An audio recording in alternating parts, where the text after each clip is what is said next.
우리 찬양 감사하고요. 우리 일할 수 없는 밤이 속히 오리라 찬양해 주셨는데, 우리 앞뒤 좌우에 계신 분들하고 우리 힘써 일하십시다라고 한번 인사하면 좋겠습니다. 앞뒤 좌우에 계신 분들과 함께 인사합시다. 힘써 일하십시다.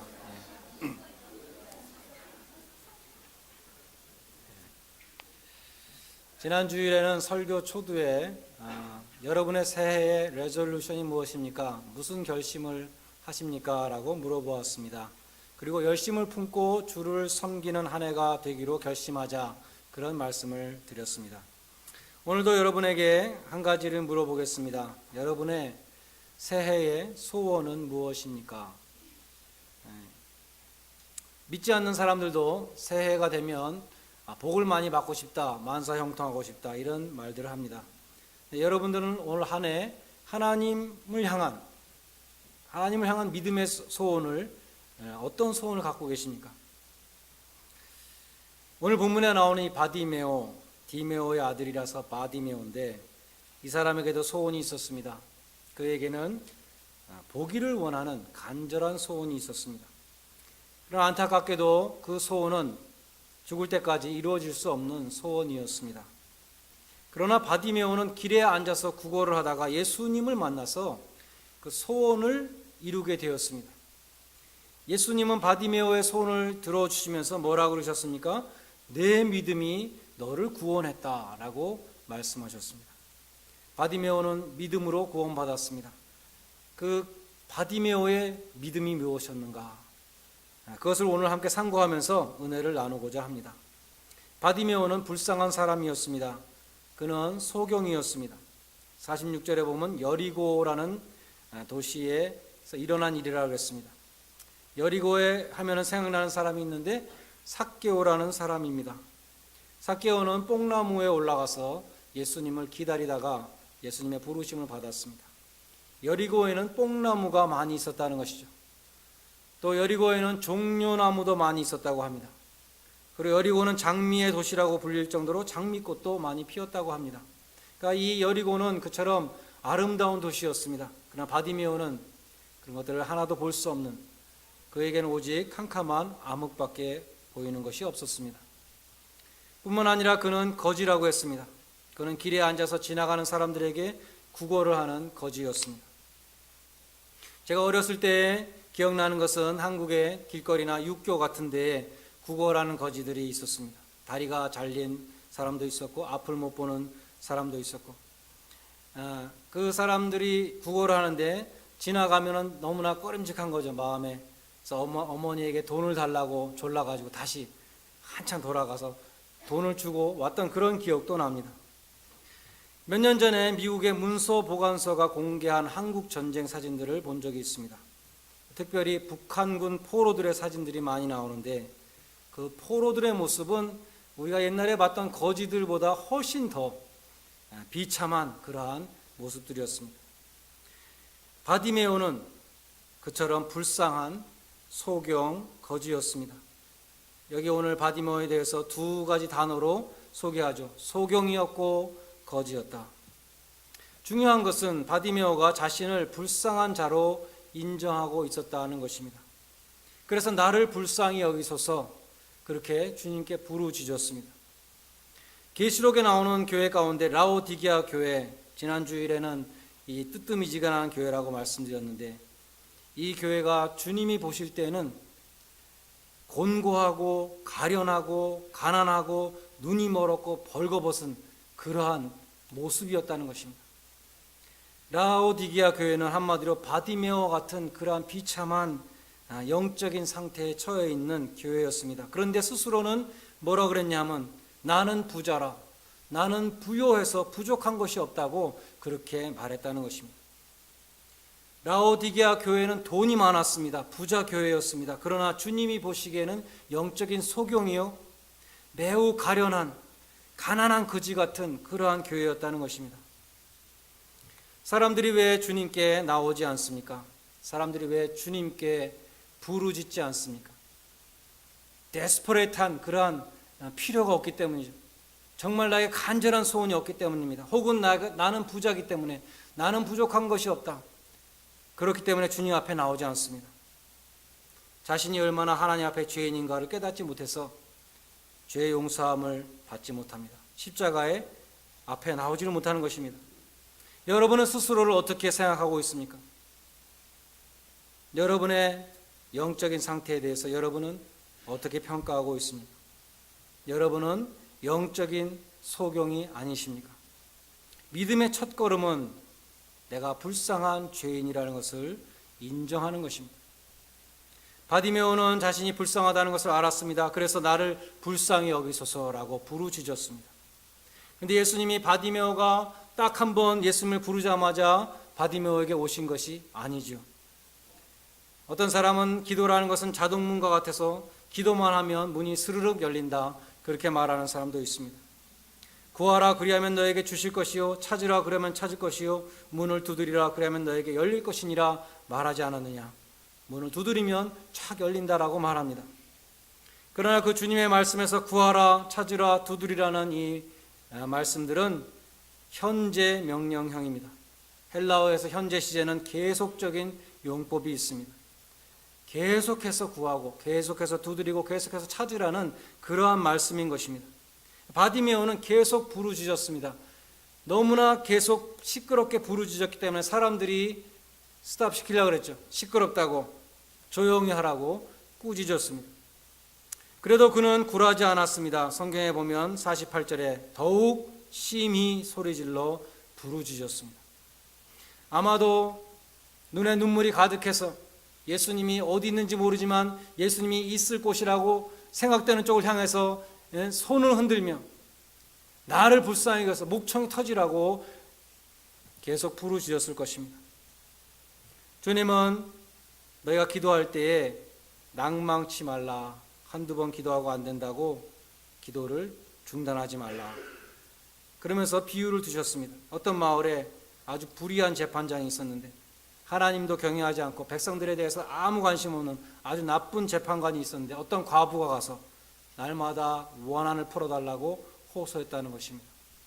그러니까 이 재판관이 이 과부를 가만 놔두면 이 원한을 안 풀어주면 날마다 나한테 와서 귀찮게 할 것이니까, 나를 괴롭게 할 것이니까 내가 원한을 빨리 풀어주고 이 여자를 떨어버려야겠다, 이렇게 얘기했다는 것입니다. 그러면서 주님이 이렇게 말씀했습니다. 하물며 하나님께서 그 밤낮 부르짖는 택하신 자들의 원한을 풀어주시지 아니하시겠느냐. 예레미야 29장 11절로 13절은 말씀합니다. 나 여호와가 말하노라, 너희를 향한 나의 생각은 내가 하나니 재앙이 아니라 평안이요 너희 장래에 소망을 주려 하는 것이라. 너희는 나에게 와서 부르짖으라 말했습니다. 전심으로 나를 찾고 찾으면 너희가 나를 만나리라 라고 약속해 주셨습니다. 바디메오는 나를 불쌍히 여기소서 부르짖었습니다. 기도가 응답되지 않을 때 그치지 않았습니다. 기도가 방해를 받을 때 더욱 심히 소리질러 부르짖었습니다. 여러분도 엎드리는 자가 되시기를 바랍니다. 그런데 계속해서 엎드리는 자가 되시기를 바랍니다. 부르짖는 자가 되시기를 바랍니다. 기도 응답이 없을 때는 더욱더 부르짖는 자가 되시기를 바랍니다. 내가 너희를 들을 것이다, 그 약속을 붙잡고 야곱과 같이, 천사와 씨름하던 그 야곱과 같이 하나님 앞에 기도할 수 있는 끈질긴 기도의 용사들이 다 되시기를 바랍니다. 다음으로 중요한 것은 바디메오의 기도는 믿음의 기도였다는 것입니다. 바디메오의 기도는 다윗의 자손 예수여 이렇게 부르고 있습니다. 그것이 신앙 고백입니다. 당신은 메시아이십니다. 다윗의 후손으로 오신 이 메시아이십니다라는 그러한 신앙의 고백인 것입니다. 바디메오는 그러한 믿음을 어디서 얻게 되었을까요? 많은 사람들은 보고서 믿습니다. 내가 봐야지 믿겠다. 도마도 그렇게 얘기했습니다. 근데 바디메오는 소경이었기 때문에 보고 믿을 수가 없는 사람이었습니다. 그는 듣고 믿은 사람이었습니다. 로마서 10장 17절에 믿음은 들음에서 나며, 그는 동냥을 하기 위해서 사람들이 많이 지나다니는 길가에 앉아 있었습니다. 그는 사람들로부터 많은 이야기를 들었습니다. 사람들이 하는 이런저런 소문들을 들었습니다. 그런데 특별히 예수님에 대한 소문을 듣게 되었습니다. 특별히 바디메오의 귀가 번쩍 뜨였던 그러한 이야기가 있었는데, 그것은 나사렛 예수가 소경의 눈을 뜨게 했다는 것입니다. 예수님이 많은 병을 고쳐주셨는데 성경에 보면 특별히 소경의 눈을 뜨게 하셨다는 그런 기록이 많이 있습니다. 바디메오는 나사렛 예수가 정말 소경을 고쳐주셨다면 나도 고쳐주실 수 있지 않겠는가? 다른 소경의 눈을 뜨게 하셨다면 나의 눈도 뜨게 하실 수 있지 않았을까? 그런 소망을 갖게 되었습니다. 나사렛 예수가 소경의 눈을 뜨게 하겠다는 그러한 사람을 만나게 되면 그 사람을 붙잡고 물어봤을 것입니다. 정말로 소경이 눈을 떴습니까? 당신이 정말로 보았습니까? 그 소경이 눈 뜬 다음에 어떻게 되었습니까? 바디메오는 소경이 눈을 떴다는 얘기를 아무리 들어도, 듣고 또 들어도 실증이 나지 않았습니다. 들으면 들을수록 더 신이 나고 더 소망이 넘치고 기쁨이 넘쳐서 소경이 눈을 떴다는 얘기 들었을 때 아마 너무 기뻐서 박수를 쳤을지도 모릅니다. 당시 유대인들은 메시아를 기다리고 있었습니다. 당시 유대인들은 메시아가 오면 어떤 일이 일어나는가 성경을 통해서 알고 있었습니다. 이사야 35장 5절에 보면 메시아가 오시면 소경의 눈이 밝을 것이며 귀머거리의 귀가 열릴 것이라고 말씀하고 있습니다. 세례 요한이 옥중에서 예수님에 대해서 의심이 생겼습니다. 저분이 정말 메시아인가? 제자들을 보내서 물어봅니다. 오실 그이가 당신입니까? 아니면 우리가 또 다른 사람을 기다려야 됩니까? 예수님은 내가 메시아다 라고 말씀하지 않고 이렇게 말씀하셨습니다. 가서 전하라. 소경이 보며 안전뱅이가 걸으며 문둥이가 깨끗함을 받으며 귀머거리가 들으며 죽은 자가 살아나며 가난한 자에게 복음이 전파된다 하라. 그렇게 말하면 알아듣는다는 것이죠. 바디메오는 소경이의 눈을 보게 하시는 이 나사렛 예수가 바로 메시아, 다윗의 후손 오신 메시아라는 것을 믿었습니다. 그래서 나사렛 예수가 지나간다는 말을 듣고 다윗의 자손 예수여 나를 불쌍히 여기소서라고 부르짖었던 것입니다. 주님은 메시아이시기 때문에 나의 눈을 뜨시게 할 수 있습니다. 주님은 구원자이시기 때문에 나를 구원해 주실 수 있습니다. 라는 그 믿음으로 바디메오는 구원을 받았습니다. 예수님이 말씀하시기를 내 믿음이 너를 구원했다고 말씀하셨습니다. 여러분의 소원은 무엇입니까? 스바냐 3장 17절은 말씀합니다. 너희 하나님 여호와가 너희 가운데 계시니 그는 구원을 베푸시는 전능하신 하나님이다 라고 말씀합니다. 나의 소원을 들어주실 수 있는 분, 나의 신음과 기도에 귀 기울여 주시는 분, 그 믿음을 가지고 여러분이 기도하시기를 바랍니다. 나에게는 구원의 능력이 없습니다. 나는 비천하고 가련한 자입니다. 나는 한치 앞을 못 보는 소경입니다. 그러나 주님은 나의 삶을 바꾸실 수 있습니다. 주님 나를 불쌍히 여기소서. 그렇게 믿음으로 기도할 때에 주님께서 여러분의 간절한 소원을 들어주실 것입니다. 마지막으로 바디메오는 주님의 부르심에 순종했습니다. 주님이 오라고 했을 때 겉옷을 내어버리고 벌떡 일어나서 예수님 앞에 뛰어갔습니다. 예수님이 지금 오라고 하는데 안 왔다면 이 바디메오가 얼마나 어리석은 사람입니까? 자기를 불쌍히 여겨달라고 기도하고서 예수님 오라고 그러는데 안 갈 리가 있겠습니까? 그런데 예수님이 말씀하시기를 비유를 통해서 말씀했습니다. 하나님이 진수성찬을 차려놓고 큰 은혜를 베푸시려고 다 초청을 해도 한 명도 안 오더라. 예수님의 비유 가운데 이 핑계 저 핑계 대고 아무도 안 오더라. 그런 비유를 예수님이 드셨습니다. 성경에는 오라고 하는 초청이 무려 1900번 나온다고 합니다. 하나님은 부르시는 하나님, 오라. 수고하고 무거운 짐진 자들아 다 나에게로 오라. 내가 너희를 쉬게 하리라. 성령과 신부가 말씀하시기를 오라 하시는도다. 듣는 자도 오라 할 것이요 목마른 자도 올 것이요 또 원하는 자는 값없이 생명수를 받으라 하시더라. 오라고 초청하십니다. 오라 우리가 서로 변론하자. 너희 죄가 주홍 같을지라도 눈과 같이 희어질 것이요 진홍 같을지라도 양털같이 되리라. 하나님은 부르십니다. 그런데 그 부르심에 응답하지 않는 사람들이 너무나 많다는 것입니다. 자기가 얼마나 불쌍한 인간인지도 모르고 하나님이 얼마나 큰 은혜를 예배하셨는지도 모르고 하나님의 부르심에 불순종하는 어리석은 사람들이 너무나 많이 있습니다. 바디메오는 주님의 부르심에 즉각 순종했고 주님을 따르는 순종의 사람이 되었습니다. 여러분, 오늘 한 해 동안에 하나님이 주시는 복을 받기 원하십니까? 그렇다면 말씀에 순종하시기를 바랍니다. 여호수아 1장 8절에 보면 이 율법책을 내 입에서 떠나지 하게 말며 주야로 그것을 묵상하며 그것에 기록한 대로 다 지켜 행하라. 그리하면 네 길이 평탄하게 될 것이라. 내가 형통하리라 말씀했습니다. 요즘은 성경책을 들을 수 있으니까 얼마나 좋습니까?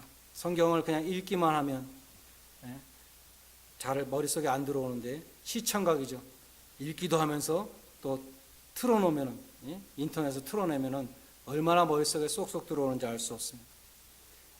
너희 입에서 떠나지 않게 하라.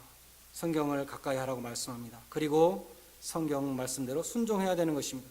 시편 1편은 복 있는 사람의 형통에 대해서 이렇게 말합니다. 복 있는 사람은 어떤 사람인가? 여호와의 율법을 즐거워하여 그 율법을 주야로 묵상하는 자로다. 하나님의 백성들은 하나님의 말씀에 순종할 때에 복을 받습니다. 그것을 가장 강조하는 것이 신명기 말씀입니다. 신명기 말씀은 순종할 때 축복과 불순종할 때 저주에 대해서 반복적으로 말씀합니다. 가장 대표적으로 28장 1절에 보면 내가 하나님의 말씀을 듣고 순종하면 하나님께서 복을 주시는데 성읍에서도 복을 받고 들에서도 복을 받고 내 몸의 소생과 토지의 소산과 짐승의 새끼와 우양의 새끼가 복을 받을 것이며 내 광주리와 떡반죽 그릇이 복을 받을 것이며 들어와도 복을 받고 나가도 복을 받을 것이라고 말씀하고 있습니다.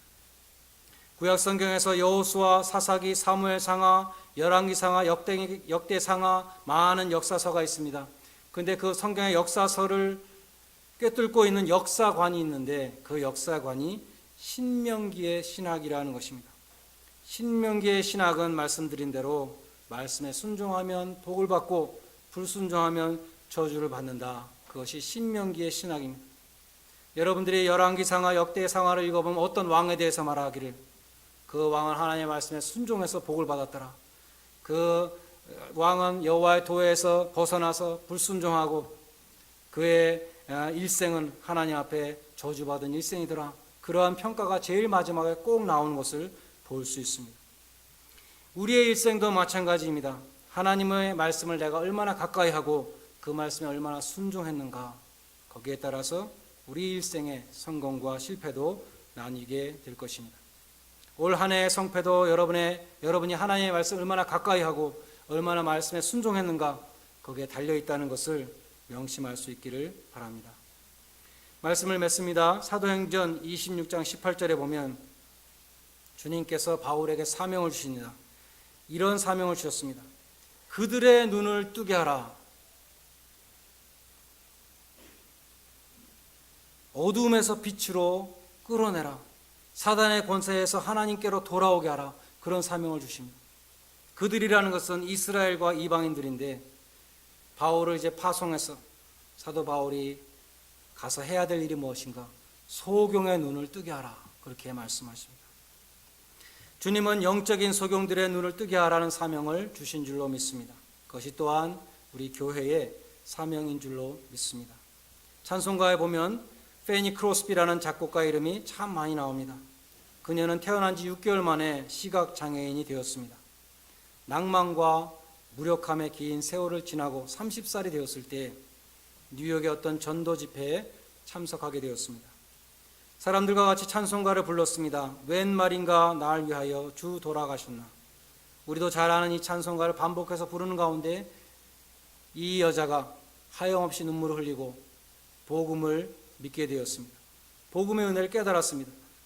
육신의 눈은 계속해서 보이지 않았지만 그녀의 영의 눈이 떠지게 되었습니다.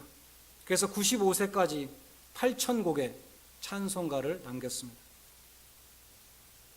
그녀는 찬송가를 통해서 많은 사람들에게 복음의 빛을 비추어 줬습니다. 많은 사람의 눈을 뜨게 했습니다. 올해 여러분의 소원이 무엇입니까? 여러분의 소원이 하나님의 마음에 합한 소원이 되시기를 바랍니다. 그들의 눈을 뜨게 하라. 이 하나님의 부르심에 순종하시기를 바랍니다. 그래서 여러분의 일생도 많은 사람들을 옳은 대로 이끌며 많은 사람들의 눈을 뜨게 하는 그러한 별과 같이 빛나는 주님의 귀한 종들이 다 되시기를 간절히 축원드립니다. 기도하겠습니다.